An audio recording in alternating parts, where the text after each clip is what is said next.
So recently I uploaded a video on how I think Shadow Generations will be a masterpiece, and I got a lot of interesting comments on the video, with this one in particular by Mario the Me catching my eye, expressing their frustration with me just calling the game a masterpiece without much info, while only knowing what the first stage and boss looks like, being a little too generous, which I get because us Sonic fans have a tendency to hype up every game release, only to be disappointed time and time again, with Sonic Forces probably being the biggest example of that. But while I understand the sentiment, I do disagree with a lot in this comment. So the first thing they say is that the level looks bare as fuck, and comparing it to first levels like Ocean Palace from Sonic Heroes, City Escape from Sonic Adventure 2, or even the first level of Sonic Generations is crazy. Because in comparison, the Shadow level looks very empty and straightforward, just like Forces in cyberspace, which I would have to disagree on. If we take footage of City Escape here and then put it next to some footage of Sonic X Shadow Generations, you can see that it's also straight lines on Sonic Adventure 2. You literally can't die in the first 30 seconds of this level. I don't know how this looks like more straightforward and bland than this. And I love City Escape. I'm not saying City Escape's a bad level at all, but I'm just saying that, like, just because this game runs on the Forces and Frontiers engine, making the game kind of look similar doesn't mean that the level design is going to be the same as in those games, right? I think people just see any similarity to Forces and automatically just kind of make claims about the level design that just, I don't know, aren't really true. Now, there is a lot of straight lines. There's not a lot of enemies on the right-hand side. I'm not going to say that this isn't just straight lines, but I just don't see how City Escape is so much more, like, intricate and better than the level design here. Like, if we look at it side by side, like, it looks like a lot more is going on, you know, on this side. Obviously, they're both pretty simple levels, being the first levels of their respective, you know, games/campaigns or what have you. But to act like this is more similar to something like Lost Valley and Sonic Forces than to City Escape is just wrong, in my opinion. But then I went to compare it to Sonic Generations Green Hill Zone, and comparing the levels, I actually do see the point Mario the Me is kind of making here. Because while, yes, this is a pretty simple level, I think the speed of Sonic in comparison to Shadow makes this level a lot more interesting, since you do kind of need those faster reaction times if you do want to go as fast as you can with the boost, right? Which is what most people are going to do unless you're a game journalist. And there are, you know, sections that are admittedly more tough to pull off in terms of reaction time. And there genuinely does seem to be a little bit more interaction going on in Modern Green Hill Zone in comparison to the first level of Shadow Generations, but I would argue not by that much. I do think the first level of Shadow Generations is closer to a quality Sonic level, like Modern Green Hill Zone or City Escape, than something like a Lost Valley or any of the cyberspace stages in the base Sonic Frontiers. Not necessarily Final Horizon, but, you know, the launch Sonic Frontiers. But that's not to say there's nothing going on over here in the Shadow portion, you know. There's the Chaos Control mechanic, which isn't just automated, you know, you gotta think about it a bit. It's not the most complex or hard thing in the world, but obviously this is the first level, and despite Modern Green Hill Zone probably being a harder level to play, you know, to the best of your ability, maybe, it's still not, like, the hardest thing in the world. It's still an incredibly easy level. Very good level, but, you know, still the first level of a Sonic game. We also got to keep in mind that this footage is like someone playing the game for the first time, versus this is clearly probably not the first time someone's playing Sonic Generations Modern Green Hill. So we don't even know the top potential of this level. And since it is longer, I do think that objectively it is going to have a lot more, you know, speed run and alternate pathway, kind of expert play potential than something as simple as this. Although, you know, this is still a great level. And then, of course, we have the Seaside Hill comparison. I know they did say Ocean Palace, but I just wanted to go with the first level of, you know, each respective Sonic game, and they might have just mixed up which one's first, Ocean Palace or Seaside Hill. They look pretty much the same. The beginning of the stage, literally dash pads and straightforward lines, just like the comment was criticizing, and we will get to the other parts of the comment later, but they were criticizing the Shadow stage for having a lot of straightforward paths and dash pads in the level design, but compared to Seaside Hill, It seems pretty on par. I don't even know if I've seen any dash pads on the Shadow gameplay. Maybe I'm just not paying enough attention. I'm sure they're there. But the Sonic Heroes level looks pretty linear.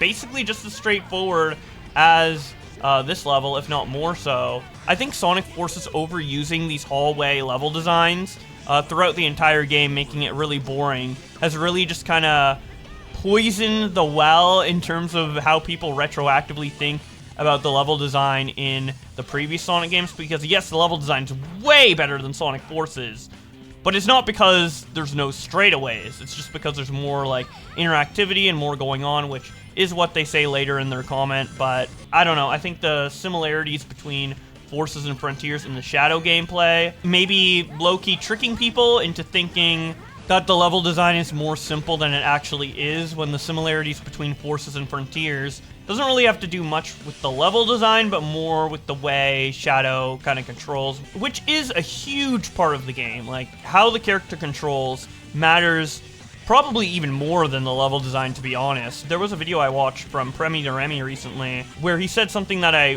very heavily agreed with and I thought was so smart to bring up, which is that a boring level design can be more fun than a complex level design if Sonic's controls are better. Like, if we put Forces Sonic into City Escape, that would be a shit level. If we put Adventure 2 Sonic into Lost Valley, that would be a better level than probably City Escape with Forces Sonic in it, right? So I do understand that's not all about the level design, and the control of Shadow is still kind of up in the air, because although people did play it and say that it felt good, we haven't had our hands on it, and people have very different opinions on what does feel or doesn't feel good in a Sonic game. Like, for example, we had a lot of people saying that Cyberspace was the best part of Frontiers from the people who played, like, the previews before it came out.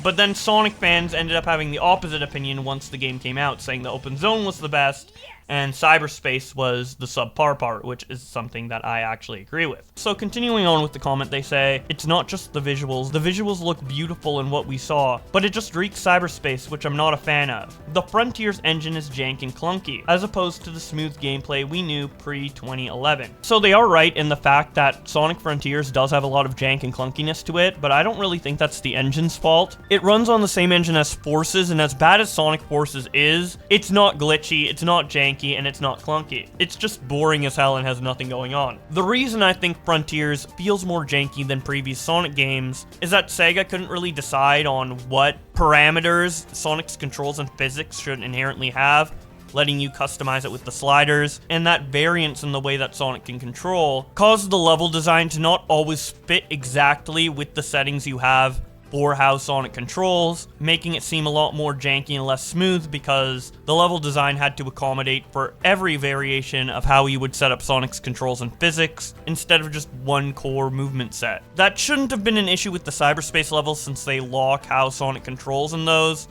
but they just picked the wrong settings in my opinion. I don't really know what happened there. Regardless, the point I'm trying to get at here is that in comparison, Shadow Generations looks a lot more focused than Sonic Frontiers, and the fact that the game is only going to have one open zone opposed to 4, and it just being a much shorter game in general, I'm hoping that it means they can polish up what's there and make it a single focused, consistent experience instead of a toy box to play around with Sonic's physics and stuff like that, which I love that about Sonic Frontiers. But again, it's not user-friendly, it's a bit janky, as Mario the Me said, but I'm pretty confident that it won't be an issue in Shadow Generations based on what I saw. Next, they say that the Shadow section looks jarring compared to the normal Generations section due to the change in engine, which yeah, it is different. I wouldn't say it's too jarring because of the fact that you're playing as Shadow and the whole game has this more darker vibe already makes it different enough from Sonic Generations to not have the differences in gameplay feel jarring, at least to me. Also, Sonic Generations already has two different distinct gameplay styles, so adding a third one in that isn't the same as the other two doesn't seem too off-brand for what Generations initially was trying to do with having classic stages and modern stages. But again, I mean, this is very subjective and just opinion, that's just my thoughts on it. They then say they should have went all out and just made Shadow Generations. It feels like they tacked Sonic Generations with it in case it didn't sell. Unleashed or Heroes are games that I thought needed remakes, since they are hard to access, but I'm not too bent out of shape with Generations. The The game itself is good. So I agree that Unleashed and Heroes need to be ported way more than Sonic Generations. As for it feeling tacked on, and them wanting Shadow Generations to be its own standalone game, I actually kind of prefer the way they're going about it here, because the concept of Shadow Generations is obviously based on the concept of Sonic Generations, going back and playing remixed levels from the past with new gameplay. But if they were to make just Shadow Generations, it would give people the implication that there's going to be a Generations series, and then people want more Generations games like Silver Generations or whatever. I don't think Sonic Team or Sega wants to do that, so having it combined with Sonic Generations keeps people's expectations in check in that regard. Also, I think it gives them a chance to polish the hell out of what they did make instead of trying to add as much content as possible to make the game worth the price in terms of how long it is. And obviously this person disagrees, but for me, I prefer having Sonic Generations bundled with Shadow Generations rather than it just being a short budget game like Sonic Forces. But I guess if you've already played Sonic Generations and you don't want to buy it again, it is a bit annoying. Maybe they could make a standalone DLC version that you can buy as an add-on to the old version of Sonic Generations, but I doubt they will do that. And at the end of the day, I don't really think this is a big deal. I mean, even Mario the Me said they aren't too bent out of shape with Generations being in the package. But the fact that Sonic Generations is part of the package and that game is a masterpiece makes the title of my video accurate regardless of how good Shadow Generations ends up being, so there is that. Anyways, continuing on, they say when people say it looks like Forces/Frontiers, they are talking about the levels looking flat and straightforward with lots of dash pads and angular level design. Lots of automation, very boring compared to the more natural feeling of the levels in any game before 2011. So earlier we compared the levels. I just disagree. I just think this is wrong. Yes, there is straightforward level design. Yes, there is automation, but that exists in every 3D Sonic game, some more than others. I'm not gonna say that Shadow Generations is the peak of Sonic level design. I think Emerald Coast is probably a better first level, for example, but I disagree with the level being boring. They then say just play them and compare them for yourself. When we talk about pathways, we don't want just different pathways, we want engagement. If you wanted shortcuts/top paths/higher scores, the game wouldn't just hand them to you. You had to look and work for them. Look at Power Plant in Sonic Heroes or Metal Harbor in Sonic Adventure 2. Hell, it was a focus in the classic. So I do agree that it isn't just about different multiple pathways, but the joy you get in finding those different pathways and successfully getting yourself on them despite the harder challenge than the main path. And while yes, a lot of these alternate paths in this first level of Shadow Generations are easy, like for example here, I don't think it would be too hard to get on top of this tube rather than like in the tube, and it doesn't make too much of a difference. Again, this is the first level. It's not like it took incredible skills to take alternate pathways in the first level of any other Sonic game. And even with that in mind, there are some alternate pathways here that are legitimately like not the easiest to get. Like for example here, you gotta time the Chaos Control just right to land on those platforms and get a shortcut.